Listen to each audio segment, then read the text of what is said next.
What is crack-a-lackin', fellow thermonuclear AFers? I am Dan Favale, finally a partially healthily Dan Favale, coming at you with my certified fantabulous thermonuclear AF co-host, Mr. Grant Hughes, fresh off the completed demolition of his kitchen in a show of just such massive masculinity. Sure. Just redoing his kitchen. Sure. That I know for a fact that his amazing wife Katie did most of the work for, from what I hear. Anyway, shout out. 100% of the planning. So shout out to her. We got lots to get to. We're gonna go for about 90 minutes and just get through as many teams and topics as we can, since we're in like this weird space now when we don't want to do off-season grades yet. And the rumor mill is kind of just, let's talk about the same three players over and over again. Before we do, my usual reminder to please subscribe to us if you've not done so already. Hit the sub button on YouTube, like and comment on these videos to help the algo love us back. Subscribe to us wherever you get your audio podcasts, Apple, Spotify, big help. If you leave ratings and reviews on Apple, those can help us in the charts a ton. We do continue to put out more content, I would say, than most national shows in the summer as we get into the dead period. So now's a good time to hop on and stay on with us once the season starts back up. And follow us on all the socials at HardwoodKnocks on Twitter and TikTok, at Hardwood_Knocks on Instagram, and join our Discord. The link to that is in the podcast and YouTube description. And if you would like to support the show, we strongly encourage you to buy tons and tons of merch from our store. The link to that is in the podcast and YouTube description. Grant has his mug behind him. He's pointing to it. I am wearing a Thermonuclear AF t-shirt. I walked around New York City on Monday. I was there for Bleach Report that day. I had buttons on my bag. I had stickers all over my thermos. I was wearing a HardwoodKnocks shirt. And our colleagues, Grant, made a note, one of our bosses specifically, to say, you look like a billboard, basically, is what he said. I was like, that was the plan. I knew I was going to come to the city. Let's get on it. Yeah. So do all of those things. And word of mouth recommendations. That's the best way to build podcasts at this point, is all these social media platforms just burn. Tell people who you know like hoops about us. We really appreciate it. With all of that out of the way, Grant, how the heck are you doing? I'm doing great. I just had a phenomenal wide-ranging hour-long conversation with you, and that's always a treat. So we need to. Should we start a separate? Do our listeners want a separate podcast here? They just listen to Grant and I brainstorm sometimes about things that don't even have anything to do with it. We mapped out content for the next few months at this podcast, at Bleacher Report. We talked about your kitchen project a little bit. We talked about my jaunt into the city, where I'm convinced that I gained us thousands of subscribers by just walking around the streets in my HardwoodKnocks swag. Yeah. No, I think if we ever go to like a subscription model, we just put those behind like the highest tier of subscription, level, so that if you really want to know about our not that interesting lives, you get that free. You get that extra upcharge, $25 a month. It'll be one person that does it, and they'll get to hear like all this shit that we talk about off air. Yeah, I think that's a sustainable model. We should definitely do that. I'm doing well. I'm glad to hear you're on the mend. As I said to you offline, I always take it as a personal affront when I get sick and it's like 100 degrees outside, because it just feels wrong. So I was feeling for you. I appreciate that. I would also like to say very quickly that I feel for you, or I'm concerned about you, because I had to take 4 days off from the gym because I was sick. Really 3, because I had a planned rest day and then I got sick. Talk about in the front. Like, why can't you be sick? So I trained multiple body parts at one. I'm not a bro, but I like the bro split, where I just nuke one body part at a time, 6 days a week. So I had to combine body parts, and I was struggling. I texted you after I did the first one. And I was like, this is absurd. And it was only back and buys. It wasn't even like these huge body parts. I did chest and shoulders, like, to wrap up. And I wanted to die. I was just like, how does Grant do this regularly? And so I'm impressed, but also just concerned, because I don't want you to hurt yourself at some point or just be so exhausted because you're training. Probably even, I split it up into 2 for the most part. I had chest, shoulders, and tries, and that gutted me. You're probably doing like all of them and these total body workouts. And it made me very worried about. I was impressed, but then like immediately in the middle of the workout, I was like, I'm just very concerned about Grant. Like, how maniacal, how much of a masochist do you have to be to follow that type of a workout regimen? Well, one, your concern is appreciated. 2, there's no way this is an interesting topic of conversation for the listeners, is it? Like, do they? I don't care. Nobody can care about this. We love all of you guys, but at this point, like, This podcast is what it is. Yeah, we'll get to like the reason this podcast exists in a minute. Well, one, what did I say? I already gave you 2 bullet points. So 3, I'm lifting a fraction of what you're lifting. 4, it right now in particular, and this is the part where no one will be interested.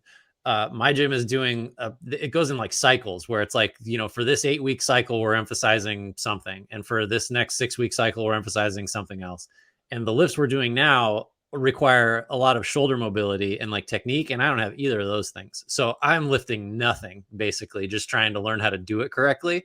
So I feel great right now because I'm lifting a lot of PVC pipes. I'm lifting a lot of like 35 and 45 pound bars and there's like no weight on it half the time.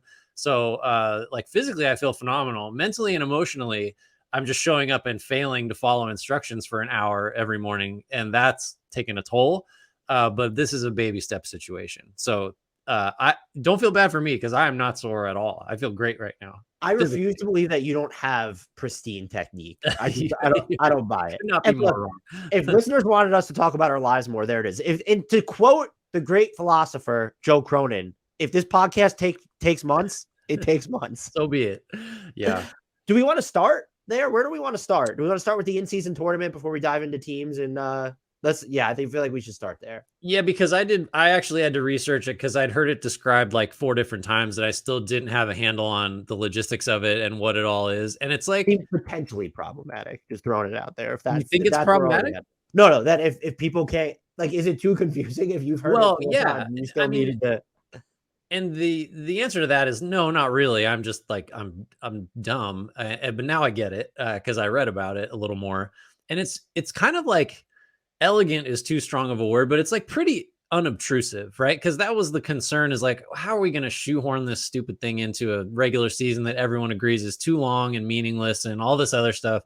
But it's really just like the way they've set it up is, this, but for the listeners, there's a group play stage that are just basically regular season games with like a fancy label slapped on them, and they count towards your group play record. You advance out of that like a World Cup scenario. You get into the knockout rounds, and then if you make it out of the knockout rounds, you go to Vegas in early December and play a semifinal and a final, and that's it. Like that's how it works. It's not so that's all just to say, a pretty good job of finding a way. I don't know if this will work at all. I don't know if it will generate the interest the league wants it to generate, but at least the way it's being executed is not going to sort of exacerbate the pre-existing problem of, we got too many games, the players aren't going to give a shit about this. Like that, right. Those problems I think have been mitigated about as well as you could expect them to be. I don't think, and Steve Jones pointed this out on Twitter, I don't think fans are, for people who are like up in arms about that, you're not going to feel most of it because they're just games that are baked into the schedule. Mm-hmm. And it's once you get to the knockout round stages that it becomes interesting. My question is, like it's always been, are the players going to care enough about it? And if they do, if they buy into it, I actually think it'll really work out. I know Mark Stein's a big skeptic of it. I'm kind of an optimistic skeptic. Like the play-in tournament has worked out, but there are more stakes there. That's different. I don't know. Is $500,000 per player high enough stakes? For some, for sure. For all of them, no. I think they should have juiced that to $1 million at least per player is where I'm at. The other thing, this is probably, I have a proposal that I think is going to be shot down. I polled people about it already while I was at the Bleacher Report office the other day. I don't really think anyone liked it, to be fair. I love it. But I like I'm wondering if like they're going to change the resting rules for these games specifically, and they say they're going to apply them to like the rest of the regular season. Maybe that could just help it, because it's not like I know that we get like annoyed by the amount of games sometimes that star players are appearing in, or just the collective, approach to load management. But like players want to play. Mm-hmm. And when they play, they're not actively not trying. It's like it should still be entertaining. And if you can build these as like, there's more national games on like Tuesday and a Friday or whatever it is. Yeah. Like they're going to sell more sponsorships. The ESPN studio shows are going to remain awful because there's only going to be like 2 minutes of non-analysis followed by 80 commercials. But like, I'm open-minded to it. Like anything to maybe drum up more interest or higher stakes before Christmas, which is when everyone says the season officially begins. And I don't know, sometimes I don't even buy that. Like, yeah, there might be more interest in it, but and look, it's important to do this like early too, because I'm a big believer in this now. after watching the Nuggets for the final 4 to 6 weeks of the season, I'm not buying into anything I see from March through the end of the NBA. I'm over it. Like it's not happening for me. And so I'm hoping this works out for sure. Yeah, I think like there was a way this could have gone that could have foreseeably made these games less interesting or like had lower stakes. Like, hey, we're going to do this in season tournament. Doesn't count towards your regular season record. The win you get ultimately is just that cash prize. Like you might have had guys or teams just saying like, well, we're scheduling all our rest for this since none of it counts in the standings. Right. Like, so I think that's sort of like the elegant part of it is, yeah, these still count. And if maybe it does, maybe it doesn't generate more player like interest or fan interest, but like it's not going to detract at all. So like there's not really a downside. And maybe if it has like some incremental gains, then it's a success because again, they've made it so that it's not like it's as integrated into the season as you can make it. So it's like it might not work, it might not generate a bunch of interest, but it's not going to hurt. So it's like it's worth trying for that reason. It is funny though, amid all this concern about player workloads, that the winning team is going to play an 84, like regular season game. So I'm going to believe that whoever has Mikal Bridges is going to win the in-season tournament because playing an 84 of 82 regular season games is the most Mikal Bridges thing of all time. For sure. Yeah. I wanted to know for each conference from you, which group most intrigues you. So I'll read them off. Well, I had it in. Let me pull it up because go ahead. You read them off. I'll pull it up. So in the West, Group A, the Grizzlies, Suns, Lakers, Jazz, and Blazers. Group B, Denver Nuggets, Clippers, Pelicans, Mavericks, Rockets. And Group C, the Kings, Warriors, Timberwolves, Thunder, and Spurs. Well, so I thought it was interesting how they even picked these groups, right? Because there was like a weird randomization based on record and you're split by conferences, obviously. It was like cycled through. Yeah. It was just like the way that they picked it was like pleasantly, not complex, but it was confusing. Well, so I was trying to look for like, where's like the pushover group like you do for the World Cup. And I was surprised by sort of how balanced it is. I couldn't find any place that had like an obvious, this team is going to waltz through this group or whatever. The first one that jumped out as I'm looking at it now is the West Group C, which has the Kings, Warriors, Wolves, Thunder, and Spurs. And most of that interest is what I'm going to step on our teams that I want to talk about. But having the Thunder and Spurs together is really, really fun to me. I'm very excited to watch those two teams. I'm trying to think. I always skew West too, because that's just. Well, I was asking you just about the three groups in the West first. So I'm with you on West C. I just feel like I like the idea of between the Wolves, the Spurs, and the Thunder, there might be three teams that we just have no idea how good that they could be during this season. And then like the Kings and the Warriors both have ultra high ceilings. And so like I like I guess this wasn't intentional, but the Kings and Warriors, I think, they finally got a playoff series together and it was pretty heated and competitive. And like, if you're trying to, rivalries may not exist anymore. Everybody likes to say that, but I think that's cool that we have them in there together too. Group A in the East, the Sixers, Cavs, Hawks, Pacers, and Pistons. Group B, the Bucks, Knicks, Heat, Wizards, and Hornets. Group C, the Celtics, Nets, Raptors, Bulls, and Magic. Which group most intrigues you? I think I like A the best, just because there's too many. Like, if you have Washington and Charlotte in the same group, I'm out. Holy Southeast Division in Group B. Not interested there. I think. I mean, of the like quote unquote bad teams or the teams that won 30 or fewer last year, I think Indiana and Detroit are a couple of the most interesting, and they're in East Group A. So I think probably I'm looking more at the bottom end of this because I don't know why. I sort of think that the teams that might really get up for these are the ones that probably aren't going to be making deep playoff runs, and so this is like, hey, we're going to win something, and maybe we jump on the Sixers or Cavs or whatever. Maybe the Hawks kind of fit in between those two tiers, but I like A the best there. What about you? I like C the best just because when you have the Celtics, Nets, and big question mark with the Raptors, and then Bulls and Magic, this is the group that has a chance where there's no suck within it. has the highest percentage chance, depending on how you feel about the Bulls or the Raptors. And so that's just ultra. Where you look at, Group B, either the Hornets or the Wizards are going to be bad. Like the Wizards are trying to be bad. So that's not even a question there. And then how much are the Heat going to care about something that's happening in the regular season? And then in A, it's just, I don't know how to feel about the Hawks. And is it too early for the Pacers? And then are the Sixers going to have James Harden or even Joel Embiid on the roster? We'll have to talk about them eventually. Is it too early on the Pistons? So I like Group C the best here. That's fine. You're entitled to your opinion, Dan. Whatever. Let's talk. Where do you want to go next? Oh man, we've got the requisite trade stuff. We don't need to talk about Dame, do we? And the Blazers. I guess because you and I haven't talked Dame since the trade request. Oh, okay. Well, let's see. What do I think? Just like broad strokes. I'm okay. I was actually thinking about this earlier today.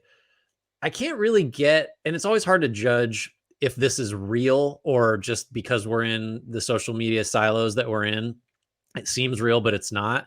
This idea that like, oh, Dame is somehow deeply wrong for talking about not running from the grind for forever and then asking for a trade, or the Blazers are deeply wrong because they may have promised to do X, Y, and Z, and then Scoot Henderson became available and they said, well, maybe we should just build around this guy, and that wasn't something we expected to have the option to do.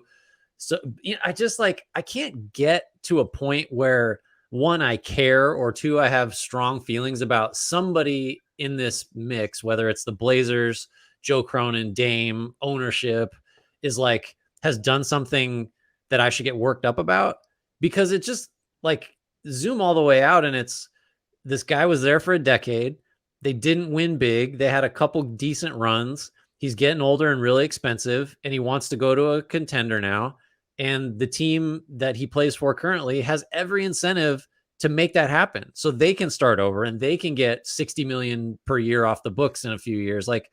It's just everybody's sort of doing the right thing. And if you want me to be upset because for a long time they all said they weren't going to do the right thing, I can't quite get there. So that's I don't know if that's a take, but or if it's a response to people's opinions that aren't as forcefully out there as they seem to be to me. But so I'm with you in the sense, I'm with you on every front. The only thing that I take a little issue with is, one, I don't like that this has become some barometer of morality for not just Dame, but the league. Who cares? People also, though, sort of confounding having an opinion about the problematic trade request machinations, where it's okay. We didn't talk enough about this with Kevin Durant. I think because the Phoenix Suns, negotiating against themselves, had the best package for Kevin Durant that was going to be on the table. It's different with the Heat, where I find myself torn. People, I think, are shitting on their package too much, because if they can renegotiate that pick with the Thunder, they can offer up to 3 first-round picks and 3 swaps. That's not nothing. I know, it's Heat picks. Pat Riley's going to be 80 or whatever. Right. He's not going to, you want distant Heat picks. Those are worth something. And Tyler Hero's, I know he doesn't fit on the Blazers. I think that's a good player. You asked me if I want Tyler Hero or Jordan Poole. Tyler Hero, it's not on the level of that contract, is my point at this level. Maybe Jordan Poole rebounds. And I will say, I do think it's a slippery slope where when you have this much time left on your deal, when you signed multiple extensions with a franchise that was sort of traveling alongside this undefined path in the first place, limiting it to one team is just not fair. You need to open it. And I mean, it needs to be something where it's at least 3 teams that have legitimate packages. And Brooklyn was kind of already mentioned. So let's just say there's 2. There needs to be another one. And don't give me the Lakers. Don't give me the Clippers. I don't want to hear that in this instance. I'm not having a conversation about abolishing the draft right now. I know that some people are pro that. I don't know. That's a whole other discussion. Damian Lillard has had the opportunity, if he wanted to reach free agency and pick his own spot, to do so. Give me a list of 3 teams that don't have nothing. Like the Lakers, I think you could, even if he said the Clippers, that might be a real team. Just with, you want 2 first-round picks and Terrence Mann from the Clippers. So I have a problem with the one team trade package. And also, fans and the Blazers should want the best for Dame. They should be thankful for his loyalty, everything he's done for the organization. It's also okay to want your franchise to get the best package possible for your franchise cornerstone, because yes, you do have these springboards into a rebuild with Shaedon Sharpe and Scoot Henderson, but the idea is to continue building on top of that. And so there's just, it's not black and white. I want to make that clear. And I do, based off things that I have heard from people who actually know shit, we're going to find out some stuff after the fact that maybe paints like, I'm just going to say we're going to find out some stuff that I think will change a lot of how people feel about this. But this goes back to the Kevin Durant trade request as well after he signed an extension. The difference was that despite only negotiating with one team, they put everything on the table, and the Suns putting everything on the table in large part because Mikal Bridges is better than Tyler Hero is going to be a lot more. There's a chance that just might have been the best offer even if you opened it up to all 30 teams. Like there's no guarantee the Pelicans or OKC would have come in with all this stuff or that the Raptors would have put Scotty Barnes on the table. It sounds like they didn't. So I think that's the difference here that people are failing to see, that I think it's okay to be concerned about, okay, well, free agency is done. Like the league has just decided like, hey, these big names aren't going to reach free agency really anymore.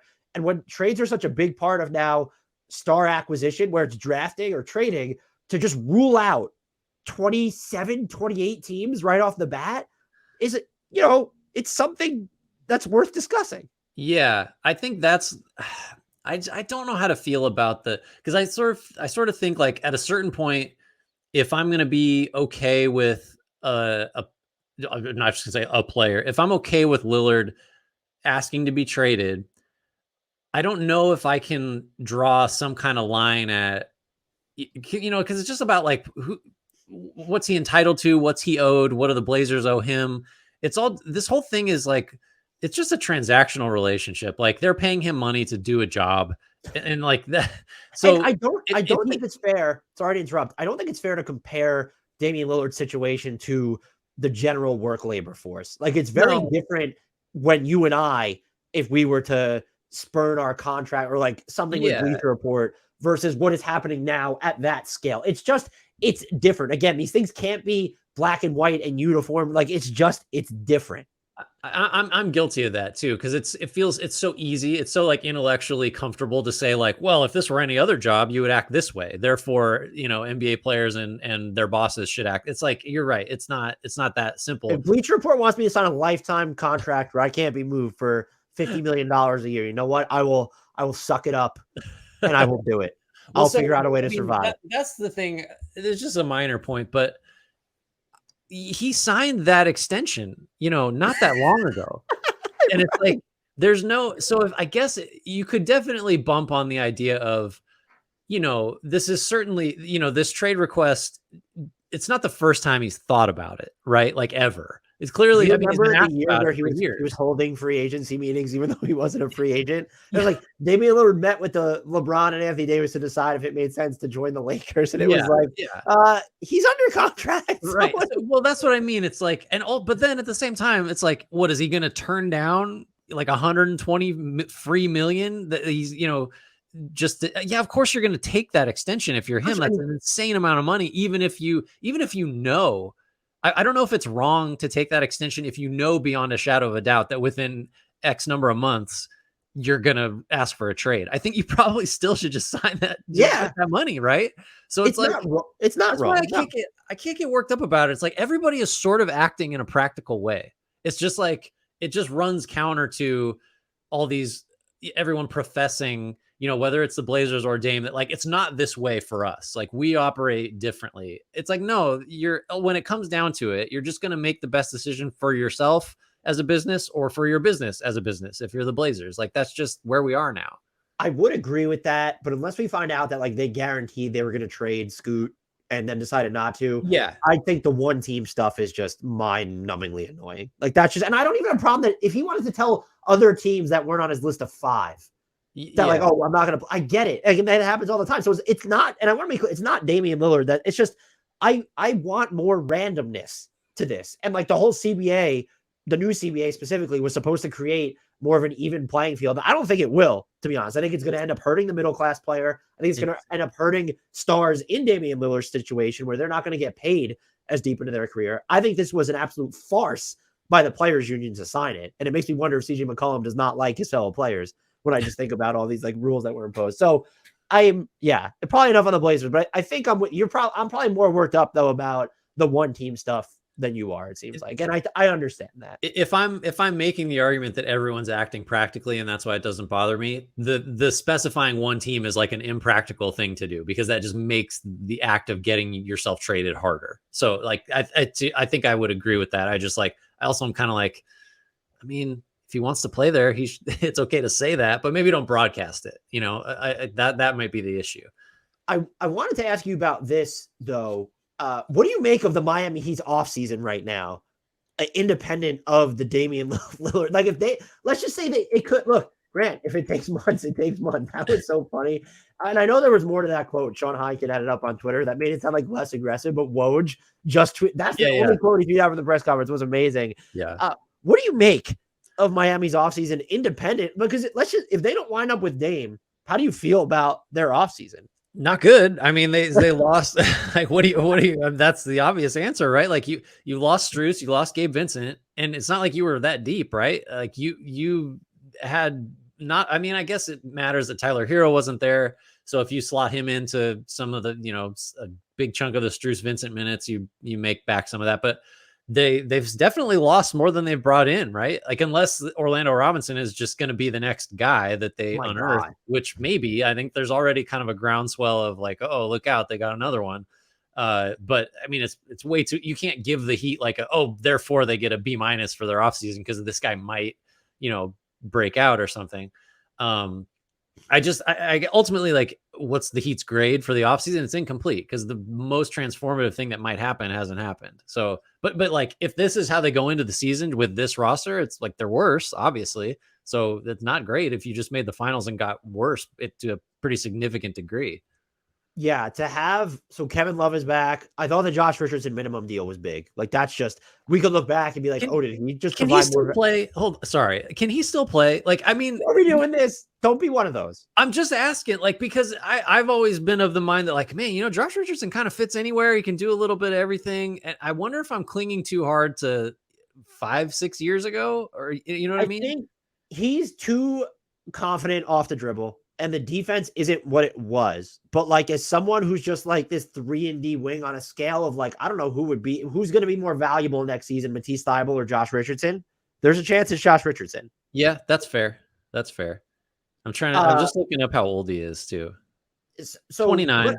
Him at the minimum though? Like, come on. Yeah, for sure. At the minimum, given his position, it's just like, I don't know. I feel like I just can't get visions of like, peak, Miami Heat. Again, don't get guys that leave the Heat. They're going to get worse. That's how it works. Watch out, Max. Watch out, Cleveland Cavaliers and Lakers for Strus and Vincent, respectively. I mean, he's 36.5% career from deep. Get you. Yeah, I mean, for the minimum. What are we doing? Of course, that's a good minimum signing. I can't. I'm spending like a minute talking yourself into John. Well, I was just like, how big of a deal is it? Because at first it was like, oh, I can't believe it. But it's like it's a good minimum signing. I'll give you that. So like, they have the bodies, and I guess Thomas Bryant is fine as a bat. Like, you were playing Cody Zeller against Nikola Jokic. Like, I don't know that, like, maybe Thomas Bryant has the inside scoop on how to stop Jokic now because he spent time in Denver. But you're right, they're worse than they were, because Kyle Lowry just got a year older, and I love Josh Richardson now. He's a year older. So did Kevin Love. Kevin Love's a year older. Yeah, so they should still be a really good team, but I don't think they're better if they don't. So if you don't trade for Dame or somebody else, I feel like they're like having an offseason discussion is, yeah, okay, you just made the finals.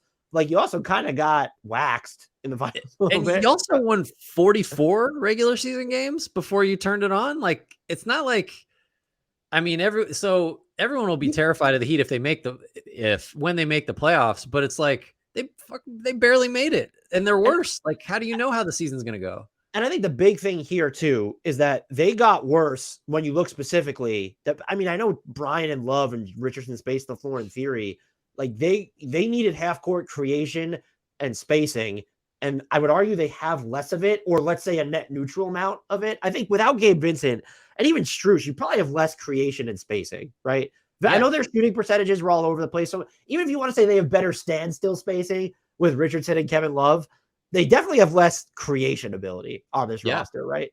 Yeah, no, that's definitely right. And again, yeah, it's, we don't need to talk about them, but like, the Celtics had a real problem with the offense bogging down and not enough good passers and offensive organizers, and they traded away two of their better guys at that. So like, yeah, maybe they're, not that much worse overall, but they didn't address like a real issue. So yeah, the Heat they kind of fall into that for the same reasons. They've lost something they had in pretty short supply to begin with, which is, if you're talking about a playoff context, it's all about like, just don't have a glaring weakness. If you can avoid it, be okay at least at everything. And they had kind of a glaring weakness, and it's more glaring now. That's not great. The two other just teams / players I want to get to that we have to get to on the news front before we start alternating through. Let's start with, so Dejounte Murray signs a 4-year, $120 million extension with Atlanta. I believe there's a player option on the tail end of that deal. Yeah, he will right now. So that'll be a player option in 2027, 2028 at $31.6 million. Were you surprised he signed this deal? Do you like this deal for both sides? Like, how did you just feel about that in general? I actually was surprised that it got done at all, because I felt like I had just sort of written off the idea of a Murray extension, much like, before the CBA change, like Jaylen Brown, like it wasn't going to make sense for him to get 120%, 140 changes it. It didn't make sense for, I'm trying to think, like OG Anunoby doesn't seem likely to sign an extension for the same reason, just because free agency, he can sign a bigger deal. I thought that would be the way the Murray thing went. And that was honestly part of the reason that we were like, I don't know about the trade, because you're giving up a bunch of draft capital for maybe a guy that's going to walk because you can't extend him. So I was surprised. And I think it's just objectively a good thing for the Hawks that they locked him down, even if like that's just to trade him at some point. I don't think that's the reason, but yeah, I think the number's fine. I think, we'll have a much better idea of how his pairing with Trae Young is going to go under Quinn Snyder for a full season. I think you'll get a better sense of that. So yeah, I was surprised, just because I did not think that this was an extension that would get done. So like, almost by definition, the Hawks got a good deal, right? Because the thinking was that they were not going to be able to, entice him to just avoid free agency, which is what's happened now. Right. And I think so. Someone had said that we got the Anthony Edwards extension amount way wrong on our YouTube channel. So I apologize if I was they're pretty aggressive about it. But if my max contract calculator was wrong, or maybe I had the wrong salary cap number in there. But he could have signed next year if we went 4 years. Like, there could have been a 5-year option too. But let's just say he would have signed a 4-year max. Could have run as much as 191 million based off where the salary cap is. I think 142 for 2024, 2025. So just by virtue of guaranteeing yourself $70 million less or so, just based off that, he might still opt out. I feel like maybe we should have considered it more likely that he signs it, because this is someone who has had an ACL injury in the past and might just want to lock down the most money as possible. There's also just like, do you not trust the shaky footing you're on in Atlanta, to where I think, coming out of that season in Atlanta, were you higher or lower on your Dejounte Murray stock? I might have been slightly higher, because I thought he played a lot or shot a lot better off the ball than I expected him to on volume. But I didn't come away thinking that, this is someone who might actually be like a top 12 guard or something in the league. Like, it doesn't, if you had to bet, the over under on him making another All-Star team, 0.5 All-Star appearances, are you taking the over or the under on that? I'd probably go over, because I can imagine they just finished his age 26 season, but it's like, that's a good number to set it at. Something you made me think of, wasn't one of the reasons the Spurs traded him because he basically said, like, I'm not going to extend here. I want the max. And so you need to move me. That was before we knew about the 140% thing. Maybe that's the difference. Yeah, maybe that's the but also, I mean, that was the state of the rules when the Hawks got him. So that was why I was like, well, why are you any different? He's not going to extend here.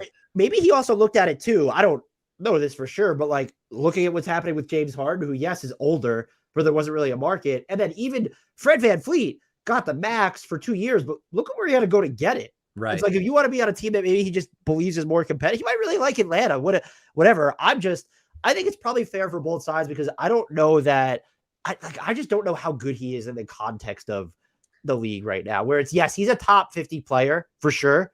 So like, this salary is totally, I think it probably skews more team friendly than player friendly, but I think that it's probably more just representative of his value as a player and to this team than anything else. Yeah, I think he's a good starter. that might have an all-star game in him. And so that just makes the money that it's, 4 for 120. I'm sure there's incentives. It's actually less than that. He's probably not going to get, well, maybe he will, but if it's less than that by a few $1,000,000, that's even better, obviously. Yeah. I do wonder though about we're probably going too long on Dejounte Murray, but like, what do you think the ideal team for him is? And why doesn't it involve Trae Young? Right. Like it seems like he should be on the ball more. Right. It's just, the team is just like, can you surround him with at least 3 shooters and that is the second best player or the best player on the team? Look, because probably he's in the idea of his role right now is the second best player on this team. Mm-hmm. Makes sense for him, but can the first best player not be his, but like if he was put him on the Celtics. Yeah. That's the team where it's like, oh, you'll have 4 shooters around you at all points for the most part, or your RW3 and then 3 shooters with you and Murray. Like that's the team model. And I know there aren't a lot of teams that could replicate that at the moment, but like Atlanta theoretically comes pretty close. Not so like they don't have a floor spacing 5 right now. So like, but if Trae Young was less ball dominant, I would think that they would come pretty close to being a situation that makes sense. Could you imagine him in Denver instead of Jamal Murray? Like that's the setup too. That could work. I'm not saying he's better than Jamal Murray. That's like the type of, you imagine him in Denver with Jamal Murray and Nikola Jokic would make a ton of sense. Yeah. I mean, just take the Bruce Brown rollover. I did want to ask you though, are we in agreement that the Atlanta Hawks offseason, this deal I think is a good deal for them. I want to make that clear. Their offseason kind of sucks, right? Just, hey, we ducked the tax. What are they under it by right now? It's like, okay, we have how much wiggle room under the tax at the moment? They have a ton under the first apron. They're about $9 million under the tax.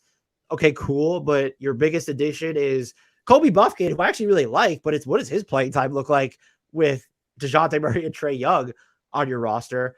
You sat out. Do you remember the YouTube commenter when we were doing our mega show live stream where it was like Atlanta started and free agency started and Atlanta was like, oh, I'm going to go out and get cigarettes or something. Well, that was going to say, like, what did they even do? I forgot about the return ultimately. So are Ty Washington and Usman Garuba, are they tied into the Collins trade? Did that get like roped into? Yeah, they're not even on Atlanta anymore. Okay. So they had them and they don't have them. Where are those guys? Patty Mills at the moment is their big addition. That's right. They ended up with Patty Mills. Tracking where Patty Mills, Usman Garuba, and Ty Washington are has been one of the more difficult things of the offseason. It's uninspiring. I'm never excited if like the big achievement was we got under the tax again. Like that's not what I'm here for. Never sell. You can understand it from a team perspective. Never celebrate it. Wow, that was a good piece of business by Atlanta. Guys, we guess what? We did it, guys. It's an indictment on how much they fucked the shit out of John Collins' value. They were trying to trade this dude before they signed him to that mega deal. They signed him to that mega deal, and at every turn, they were like, how can we make John Collins a worse fit for our roster? It was, okay, we're going to pair him with a primary rim-running big in Capella, and then we're going to add another ball-dominant guard to the equation, so he is just relegated to accessory duty. And look, maybe you don't buy into John Collins' value as anything more than an offensive accessory. That's a different conversation. Atlanta literally just devalued him like at every turn before and after paying him. It's one of the more mind-boggling just developments that I've seen where they had all this information on, but he was on their team. This is someone who you saw thrive in a role, and then you decided, hey, let's continue to pull him further and further away from that role. I would love to see like not that you could ever get the true measure of it, but like a line graph of like what John Collins' trade value was starting in like 2019, just to see like how high it went and how low it was. I ranked him as one of the 10 best trade assets leading into last offseason because I was like, he's so undervalued right now. The contract is reasonable. I'm like, look at where it ended up. Well, we had lots of conversations about, they're only going to get 1 first-round pick back for him. Like, that's not enough. You can't trade him for that. And then like, lo and behold, they don't even get that. Like I just can't. That's not on this front office, but like the whole ducking the tax thing, like we didn't do anything else. My prediction would be, and this might be a way of forcing us to segue to the next team. I think they are one of the 2 or 3 most likely teams to wind up with Pascal Siakam via trade. Okay. And so that would change the complexion of their offseason, which, hey, speaking of that segue, Pascal Siakam, Mark Stein, I think there's been a bunch of rumblings, just official and unofficial for a while on him. But Atlanta, per Mark Stein, has been one of the most aggressive teams trying to get him. And he basically said, he didn't come out and write this outright, but he kind of hinted that Siakam is more likely to be traded at this point than James Harden or Damian Lillard, or at least as likely, or he's the likely star to be traded first, where it's, hey, Pascal Siakam was dealt before Damian Lillard or James Harden here. So where do you land on that whole situation? All I'll say is, because this has been a thing with Toronto for at least a year that we've been talking about, at least with, and it wasn't just Siakam, it was Anunoby and Van Vliet and Gary Trent Jr. Having just seen Van Vliet leave for nothing, when you absolutely could have traded him for positive value. After seeing Kyle Lowry leave for basically nothing, where you could have gotten more than just Precious Achiuwa, I'm positive. Because of those things, the Raptors, more than a normal team or just a random team, if you're talking about it, you better trade this guy. Like, you better not make this the next guy that you end up in the position of, we could keep him, but either we're going to have to outspend a crazy, like, Houston Rockets level offer, even though the brevity of that overall contract makes it, for Van Vliet, I'm talking about, a little more sensible, or we just lose. I don't like, and you call me on this, and you're right. There's always sign and trades. There's, it's not like if a guy hits free agency, you're guaranteed to lose him for nothing. Having seen Toronto do this now and kind of lose it twice with Van Vliet and with Lowry, just move him.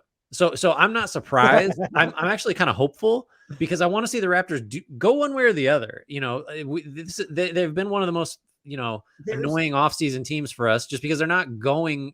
They're sort of like league forces are like acting on them. They're not doing anything. They're just like, well, Van Vliet left. What are you going to do? There's no activity. They're just being reactive or non-active. I don't know. Yeah, no, that's a great way the way you close that is a great way to phrase it. And I guess I'm with you there. Move them, just because you can't be in the business of giving players away for free or basically nothing. And we know he doesn't want to be moved. He was telling teams that, I think Portland and Atlanta, that he wouldn't re-sign with them or something. He wants his supermax. I have some news for Pascal Siakam, who's a very smart person, fantastic basketball player. You ain't making all NBA on this Raptors team. That's not fucking happening. No one's going to watch you enough. We will, I promise, to vote you for all NBA if you're good enough. And they have surrounded you somehow with even less space than you have. I guess Grady Dick, if he comes on, is just like, but having Dennis Schroeder run your point, and and then Scotty Barnes, it's just going to be too iffy. I like the idea of the Raptors saying, hey, let's really pivot into more of Scotty, more of OG, even on the ball. But that's going to have to be the next discussion, is you need to be sure that you're giving OG the role that he wants and you're prepared to pay him, because someone's going to, I think with Siakam and OG specifically, they might have been more sought after in free agency than Fred VanVleet, like this year versus next summer. Yeah. And just the Sixers right now, lining themselves up for a shit ton of cap space and having OG Anunoby float around out there. Some of these other teams that will be involved, just like Orlando could have a crap ton of cap space. Again, Detroit will be right there. Someone's coming with these mega offers. And some of them will be able to offer him maybe just as big of, if not a bigger offensive role than he's ever had in Toronto. Commit to a direction. And that's been my biggest issue with Toronto, is that they've been straddling. They almost went like Portland Trailblazers East on us, to where it's, are we going to try and stand pat or hit these singles and doubles rather than going for a home run? Like the Jakob Poeltl trade's a perfect example. That was a needle mover, but it was, we gave up this loosely protected first round pick so that we could pay this guy $20 million a year and then let the guy who assisted on more than 1/3 of his buckets last season just leave for nothing. It's like, you could have maybe gone all in and been more aggressive and tried to get a better player than Jakob Poeltl and tried to be involved in more of these star sweepstakes, or create your own. That's the other thing we don't talk about enough, is you want me to name a player, create your own trade market. You had the players to do that. You had the assets. Everyone wanted them. Create your own trade market. You have to pick one way or the other. I think at this point, the league is picked for them, to where you have to look at this and it's, all right, well, we don't have Fred VanVleet, and okay, we re-signed Jakob Poeltl, and we have Gary Trent Jr. floating around out here, but what are we doing? Siakam and OG are about to hit free agency.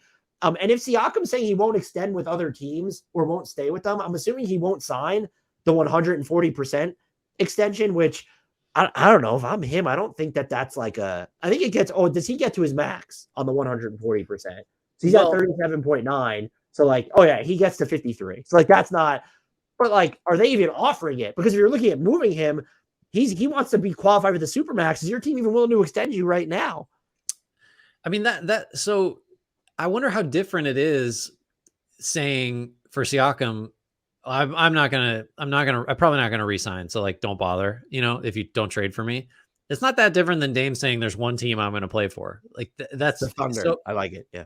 It's just like, it just like doesn't make any sense. And Siakam, I mean, this is probably a little unfair, but it's almost like the Raptors, pretty clearly, I don't think want to give him the most money they possibly can. Like that just doesn't seem like something they would prefer to do. They'd rather let him walk in free agency for absolutely nothing. Yeah. But then you don't also get to, I don't know. It feels a little bit like the Dame thing where it's just like, don't say that. Don't broadcast that you're, hey, don't trade for me. Because if what you actually want is options, you're like trimming off way too many that way. I don't know. I guess it's not a totally analogous situation, but just a disastrous offseason from Toronto, I would say, is a fair way to phrase it. Yeah, I think it's one of the worst. And like they might still be a pretty good team. That's totally in the cards, but like pretty good has been, a status quo for them for a little bit too long, I think, for both of our tastes. One word prediction: is Siakam on the Raptors to start next season? I'm going to say no, just because this feels like there's fire where the smoke is. And like when Stein goes in on something like that, and you're like, I think Michael Grange has been reporting this. He's in Toronto, has been kind of on this a little bit more. But Jake then when Fisher was alluding to a bunch of stuff too. Yeah, I think there's enough here where I feel pretty good about. And like also like we just spent forever talking about, it makes sense. If you're Toronto, you should trade him. It's not just, the rumors. It's like, yeah, seems like the right decision. Where do you want to take us next? We're past the obligatory stage of this podcast. So let's vacillate team. Let's alternate teams. Okay. We haven't talked about this team, I don't think, at all. And I was watching, we're working on a all rookie team thing, for Bleacher Report, you and I was watching a bunch of Chet Holmgren Summer League clips. And it was just kind of one of those moments where I maybe you don't have these, but it was very much like, wait, so why aren't the Thunder gonna just be like a 50-win team? Like, Grant, talk yourself out of this. And yeah, like, don't judge anything on Summer League, but just the totality of that picture. I think we love like 8 guys that they have, just like love 8 guys. You know how I feel about Jalen Williams. So do Magic fans, by the way. Yeah, well, hey, jury's still out on this whole thing. I mean, like SGA, he's definitely a top 10 guy, right? Like this season he was. Yeah, I mean, not a crazy thing to say. I think we both like Giddey. I mean, Case and Wallace. I'm sure I'm forgetting like 5 guys. Poku. So the Thunder really intrigued me, and a lot of it's Chet, because he gives them a dimension they just really don't. I mean, part of it is because he offers a dimension that like nobody has, short of like Wembanyama, I guess. But I just we need to discuss the Thunder as I'm leaning towards them. And this isn't a hot take because they won 40 games last year, but like leaning towards them being kind of like a Memphis level, like, oh shit, they're here, like regular season kind of ascent. I'm very much ready for that. And I'm ready also for you to try to talk me out of that. No, I won't, because I think Chet Holmgren, based off what I wondered if, would he be? I wanted them to overpay. I wanted them to max out Brook Lopez for 2 years just to play with Chet Holmgren. Them and the Spurs were like my two. And even if Pelicans could sign trades, like if Brook Lopez was going to leave, I want him to end up here. Watching from what I've seen of Chet Holmgren, he's just ready to play center, and that changes the dynamic of how you're able to flesh out the rest of your roster. And even just like, Jay Will, like having that center on there, like you can step in and take all these charges.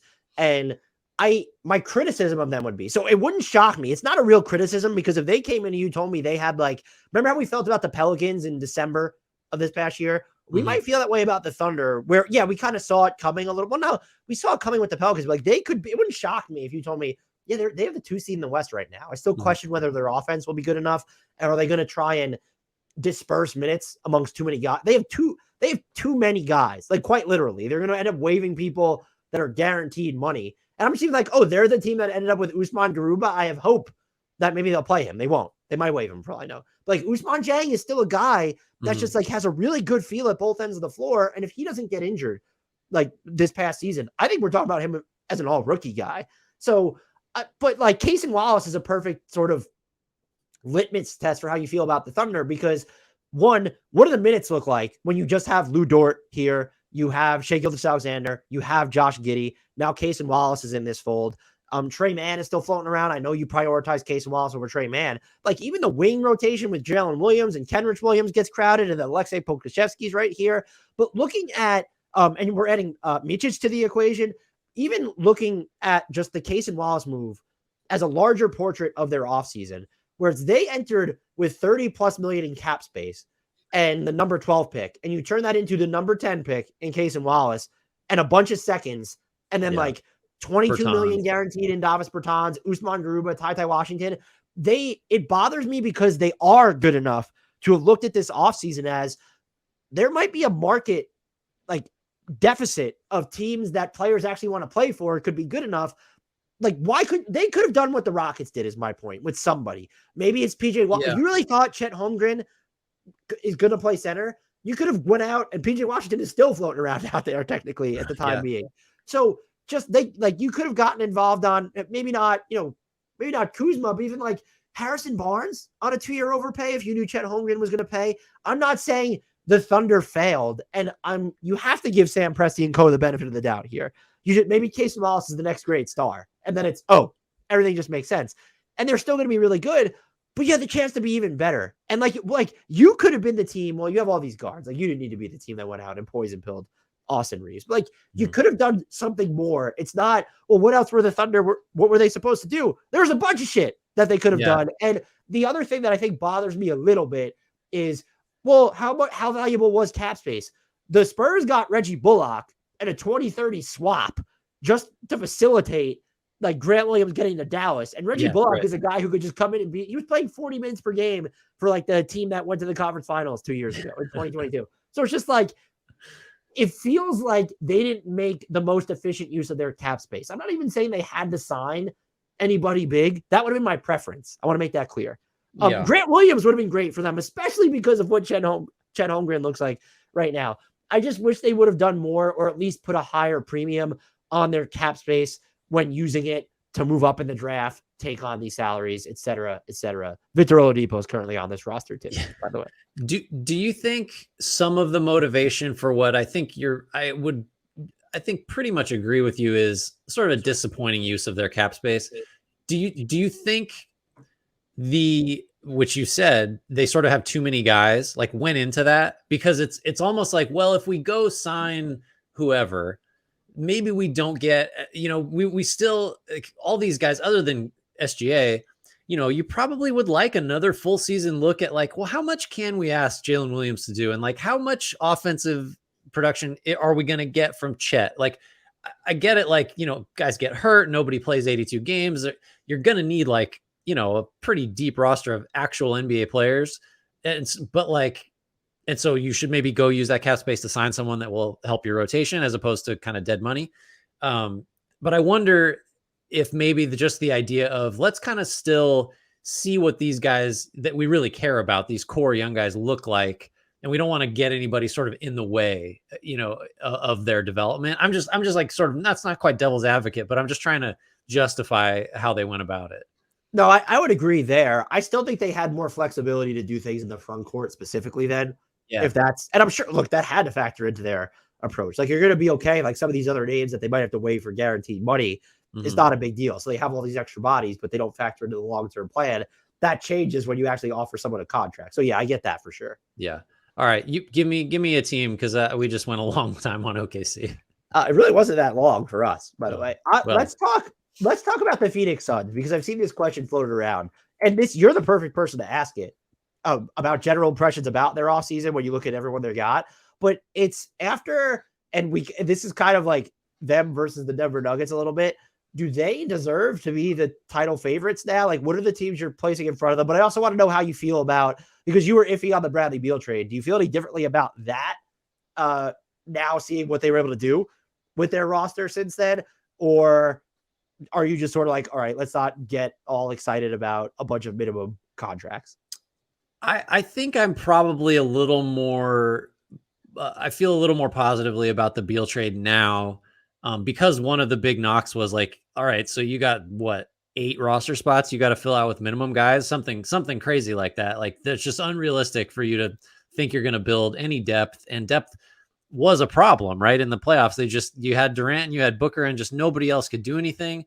And then someone made the point, I forget where I saw it, but like, well, one of the problems this team had is they needed someone else to create a shot other than Booker and Durant. And like Bradley Beal can do that.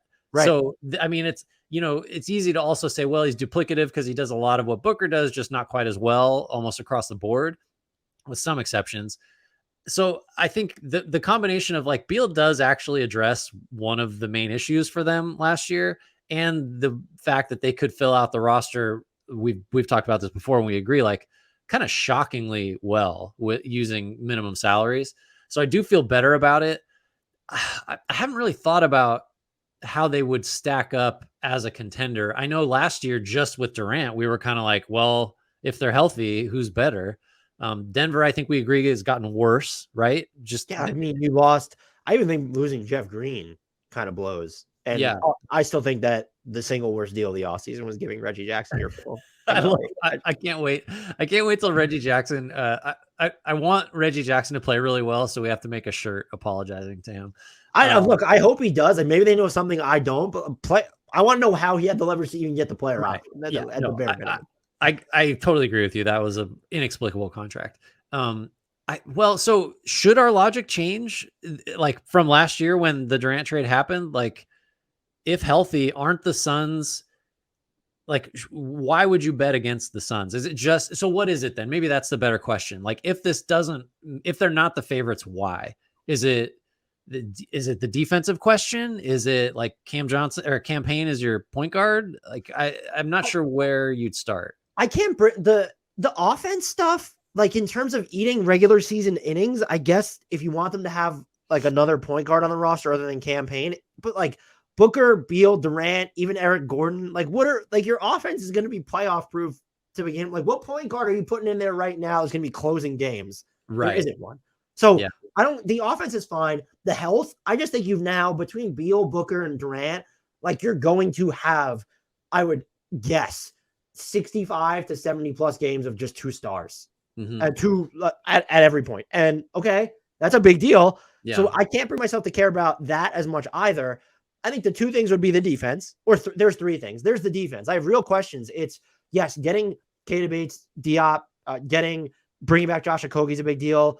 I would like to, I think they need to bring back Bismack Biyombo, even after getting Chimezie Metu and Eubanks. Drew Eubanks, excuse me. I think they probably should have tried to bring back Torrey Craig, but maybe they didn't think he would play a big enough role to warrant paying him that money. But like, how deep are you actually? Like, because those guys who are your best defenders is what I'm getting at when you're looking at Okogie and Diop. Are those guys going to hit enough threes or do enough on offense? I know Diop had a really good year last year, and so it looks like a great signing right now. So what does that look like? And then what are you getting? Like, the Ayton factors into this. Like, if you're getting the Ayton from a year and a half, 2 years ago on defense, you're fine. Like, between him and Kevin Durant, I think Booker's gotten better. And then I think you probably have the offense to say, okay, well, we could just play Okogie and not and care about the spacing as much. But I think that's a question. The other thing is just like, well, what teams let's just say Phoenix answers all their questions in the affirmative. What teams could possibly you have higher than them? I think the Nuggets are still there. Yeah. I think the Celtics belong there. There's a lot of they might be on my list though, so I don't want to talk too much, but like the Celtics, and then who? Is it? You're in like the Bucks Warriors tier of, I'm sure there's someone else we're forgetting, but it's not going to be a team. I'm not kidding. The Thunder? You tell yourself. I think I was going to get to like the Lakers first before I got down there. But yeah, no, I take your point. I think I'll tell you what I'm not looking forward to is the possibility of like, it's March and it's like, Beal, Booker, and Durant have only played 6 games together. How are they going to gel in time for the playoffs? Like, I'm not excited for that possibility, which is very much on the table based on how these super team trio things have worked over the last several years. Just thinking of Brooklyn particularly. Who's the 5th closer right now? I know it'll play out and vary over the regular season, but who are you picking to close as that fifth spot as the closer? The first thought was KBD, just because he's got more size than say like Gordon. But I also kind of think Okogie's gonna probably might start just to you go guard that guy. Like that'll be his job. I guess I'll say Bates Diop, but it's him, it's Gordon, or it probably won't be Okogie closing, right? What do you think? I think it's between Gordon and KBD probably. I'm with you. I was going to say KBD too, which I thought we might have separate answers there. I would look at making it Watanabe is a name that I think should kind of slink in there. And especially we could go, you want to go extreme. Like, is it Watanabe and KBD because DeAndre Ayton's on the bench? Well, if you got real problems if that's the case, unless you've traded Ayton for like 3 other rotations. Do you? Like, is Kevin Durant at the 5 as a closing option? I think my concern is like I don't think Watanabe is not go lock that guy down type of. No, but if he's your 4 and then KBD is on the court or Josh Okogie as your. I just think you got to have it almost. I mean, we're sort of just making the case over and over for KBD because, and maybe to a lesser extent, Okogie, like you got to have one guy out there that if they're in the finals against the Celtics or whatever, it's like, I guess you'd be okay with Durant on Tatum but like, I think you'd just much rather have a guy whose whole job it is to just go guard the best guy. And I don't think you want to use Booker, Beal, or Durant for that. So, I mean, that's the case for Bates Diop, I think. So to put a bone on, should they be the title favorites? And if they're not, who should be the title favorite here? I think it's going to be boring, but I'm always just like, I would just say Denver should be the favorite, even though we have already said they got worse and they weren't like some juggernaut. And it's not their, I will argue, it's mostly not their fault. They couldn't pay Bruce Brown that money. That just wasn't happening. Right. I don't like the Reggie Jackson deal, and I would have brought Jeff Green back. I mean, like, why couldn't they? Like, I would have given him the 2-year mini MLE before I would have given it to Reggie Jackson. Yeah. I just don't know what really else. Bad in the playoffs, but I mean, Jackson didn't even play. So it's just like, yeah, but I can't be up in arms about letting Jeff Green leave is my point. No, like no, I'm picking Denver, I guess. I mean, do you feel I just have the downside is just still there for the Suns because Durant doesn't exist for the Nuggets, I think is what it is. Yeah, they got the best player in the world and they just won a title and they don't really have anybody that's still there that I would say, oh, drop off's coming for that guy, you know? So I think it's the safe pick. They might be. I think my big concern with Denver is they're probably a substantially worse playoff team without Bruce Brown. I will say, though, if you actually trust Michael Porter Jr., you don't, whatever, the health question, that's the same thing with everybody. Then, or if you really believe in Christian Brown, I don't think he's ever going to replace all the things Bruce Brown did offensively. But if Christian Brown can replace like 75% of what Bruce Brown gave you defensively, and like he might even not better, he might give you more optionality because Bruce Brown wasn't, hey, go lock up. Right. I shouldn't say that. Go guard Jimmy Butler, like straight up. Like that wasn't Bruce Brown necessarily. Yeah. So there's that risk, but for the regular season, they're going to be fine. And also, even for the playoffs, their rotation was so short that if you're just able to replace Bruce Brown with 2 guys, so it's Christian Brown and does Reggie Jackson give you enough? Do you acquire a backup point guard somehow in the trade market? So the Nuggets, it's not even close for me, by the way. The Nuggets should be the title favorites. And I think it's a more interesting question is, well, does Phoenix belong in that number 2 spot? Or should we be, you could say Boston, but like Boston has its own questions. I think Milwaukee, where it's just how different are they leading into next year? Like we're going to have the same, unless Malik Beasley really pops with them, which is possible. I don't know how differently we should feel about that roster. Miami, if they don't get Dame, like is Cleveland coming? The Knicks didn't get drastically better. So I think it's fair to say Phoenix should be the number 2. I might trust more like the floor of a Boston still, or maybe even like, do we trust the floor of the Warriors a little bit more? Like we're going to talk about them. I will say they belong above the Clippers for sure. I'm just like, I'm out of the Clippers business right now. Yeah. No, I think I would probably have Denver in like a tier below that with like, I mean, I'd probably like 5 or 6 teams that I would view like pretty similarly, and Phoenix would be in that tier. That's how I'll like non-answer your question of are they number 2. We have mercifully, we're going to end this. Which you need to take us out in the sense of whether you're listening to part 1 or part 2. Yeah, no, I don't know whether you listen to part 1 or part 2. Neither of us knows which way's up at this point. And if we seem really loopy at the end of a short hour-long podcast, it's because this is actually part of a much longer podcast we did. Dan said this at the top, and he always says it, and I always say it. Follow us on all of our socials at HardwoodKnocks on Twitter and TikTok, at Hardwood_Knocks on Instagram. Make sure you subscribe on YouTube, comment there, say good things. Wherever you listen to your podcast, review us, give us many, many stars on Apple. That is always helpful. Tell your friends. Word of mouth is great. Tell your enemies so they can become smarter, and then maybe you're more likely to be friends with them. I don't know. But yeah, buy our merch. Dan's wearing it. Mine's behind my head. It's my coffee cup. You probably More can't is hear on me. the way, Grant. More is on the way. I will be sporting it possibly by the next time we do a podcast. And yeah, thanks everybody. We're going to close this with a shout out to Frank Ntilikina and an apology to Jared Allen.